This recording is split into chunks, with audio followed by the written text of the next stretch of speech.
بسم الله الرحمن الرحيم. السلام عليكم ورحمة الله وبركاته.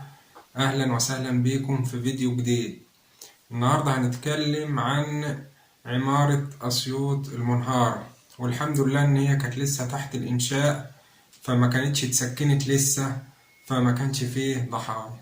ولو جينا نحلل الموضوع دوت هنلاقي إن من صور العمارة، هيظهر هنا صورة، هنلاقي إن فيه احتمال إن يكون فيه تماثل في التصميم، يعني النص اليمين زي النص الشمال، وده معناه إن فيه تماثل في الأعمدة.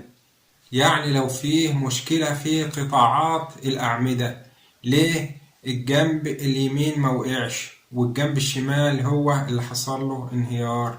دي أول نقطة. ثانيا، الموضوع مش ممكن يكون مشكلة في التربة، لأن في الغالب مشاكل التربة بتؤدي إلى ميل أو شروخ وليس انهيار في المبنى. وبعدين لو لاحظت الصور هتلاقي عندنا الدور الأرضي والأول ما حصلش فيهم حاجة بكامل العمارة، يعني المشكلة مش في التربة. طيب إيه هي المشكلة وإيه سبب الانهيار؟ من شكل الركام الناتج عن الانهيار وشكل الأعمدة المتبقية في الجانب الأيسر، دي مشكلة في الأسمنت.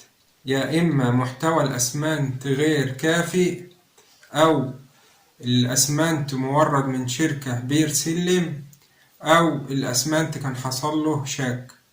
والشيء بالشيء يذكر، إحنا عندنا محتوى الأسمنت ورتبة الخرسانة بيكونوا أعلى في القواعد والأعمدة عن باقي عناصر المبنى عشان ما تحصلش مشاكل زي دي. وفي نهاية الفيديو بنتمنى لكم جميعا السلامة، والسلام عليكم ورحمة الله وبركاته.